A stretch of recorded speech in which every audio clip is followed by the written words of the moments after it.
Hello guys, a very good day. Welcome to more of 5 Earth Science.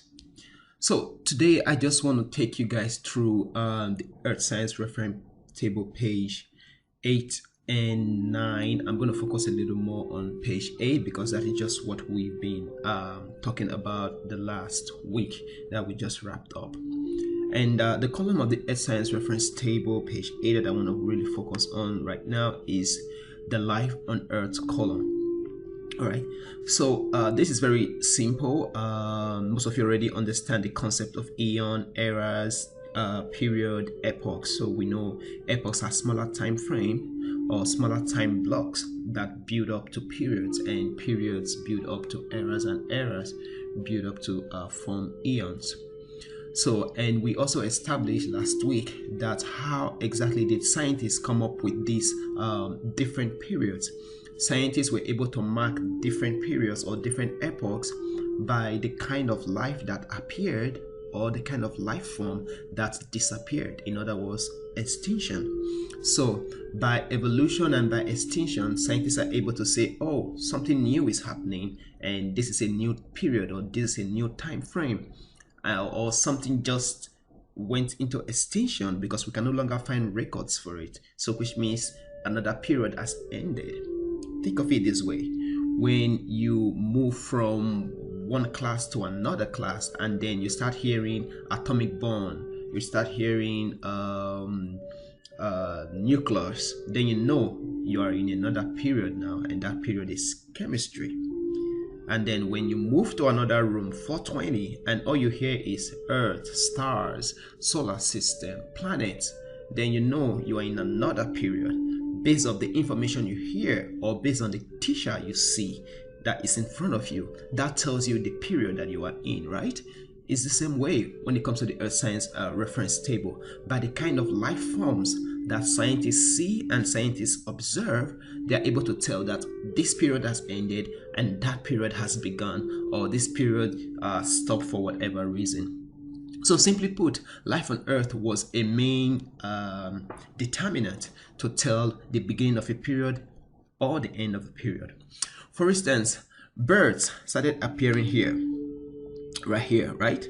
So if you have a regent question that asks you what period did birds started appearing on Earth, all you have to do is just look in that life on Earth column and look for earliest birds or earliest whatever it is they're asking you.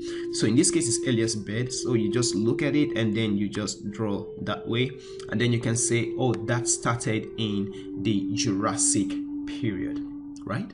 Or you can say started in the late, because you can see birds is attached here to late, so it started in the late, right, Jurassic period. Another way they can also put it is they can say what epoch did birds started appearing on Earth. So your answer to that would be late Jurassic. Another kind of question would be something like when did the earliest, or what epoch did the earliest grasses start appearing on Earth? Again, you just have to read through the column and you look for earliest grasses, all right? And I found it right here. Earliest grasses here, and if you draw that actually started in the Oligocene epoch. All right, so that was the period that earliest grasses started appearing.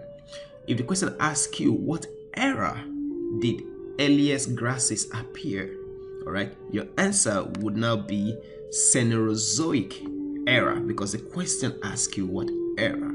So take note, if the question asks you what period, then you know the answer would be the Pleiogene period. Then if the question asks you what epoch, then you know it's the Oligocene epoch.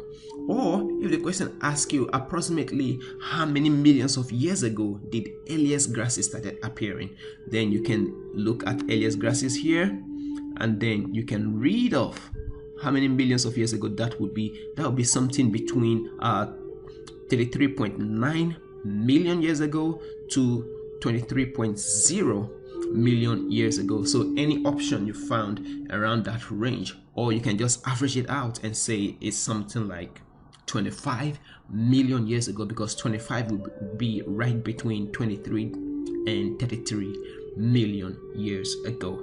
So simply put, that is how you would use the column of this earth science reference table. All you have to do is just get familiar with everything that is written here, or you have a question asking you about life form, just take your time and scroll down through. The more you practice this, the more you get conversant with the various life form that existed on earth.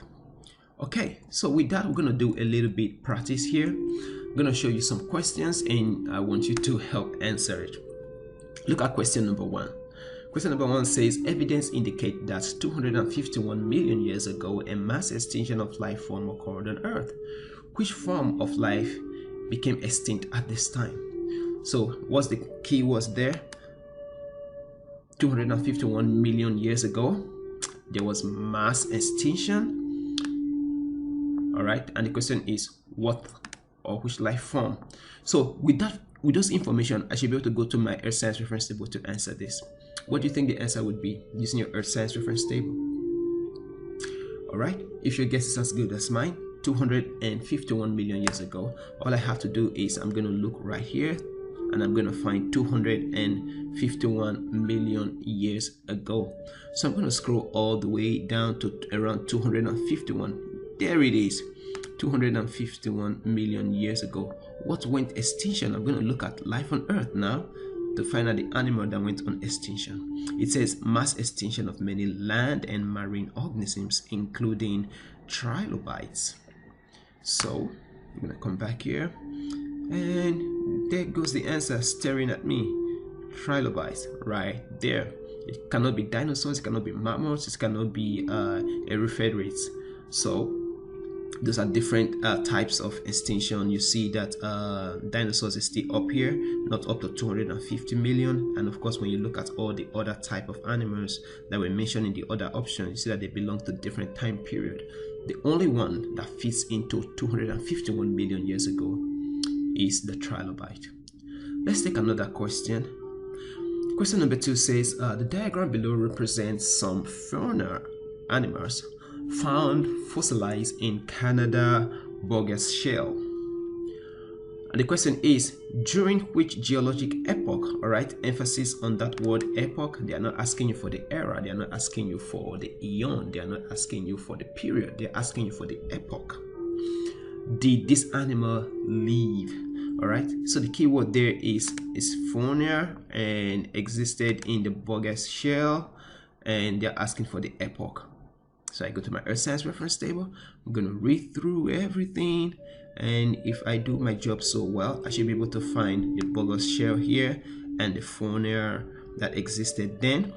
So the question is asking me what epoch, right?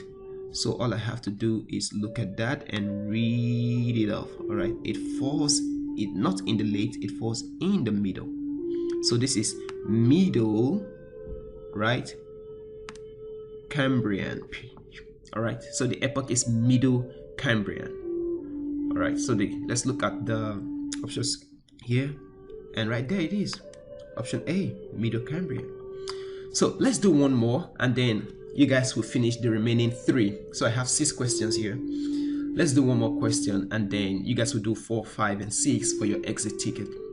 Question number 3 says, the major source of oxygen in Earth's early Proterozoic atmosphere is inferred to have been produced by. So this is a kind of tricky question that I feel that you guys should have an idea about. So the answer to that, actually, what actually started producing oxygen on Earth were the cyanobacteria right here. Okay, and it's a little bit different, but just something I want you guys to know, that oxygen actually started, or oxygen was produced first in the ocean by the cyanobacteria around this period in the late or middle Precambrian period. All right, so that should help us with that. Okay, so now you guys are going to do question 4, 5, and 6, but I'm going to give you some hint. The question number 4 says, when did the earliest human being appear on Earth? There you go. So you just have to come here, look for humans or wherever human beings occurred, and that should help you find that. Question number 5 says, during which geologic period did all three fossils form? So I have this fossil, I have that fossil, and then I have human bone here. Seeing human bone alone, that should give me an idea where to find. And also it tells me the average age of those fossils. So I can see that these fossils are kind of recent. They are not even up to 100,000 years or even up to 1,000,000 years. So definitely they should be in recent times. All right, so by recent time, you should know where to find that in the Earth Science Reference Table. All right, anything that is old is always at the bottom. Anything that is recent will always be at the top. So that should give you a hint. Question number 6. The timeline from the origin of the Earth until present is shown below. Blah, blah, blah, blah, blah. So the question is, at which later on the timeline did the Ediacaran fauna exist? So all you have to do is look for the Ediacaran fauna and then just find it and read it off. All right, good luck with your exit ticket and see you in class.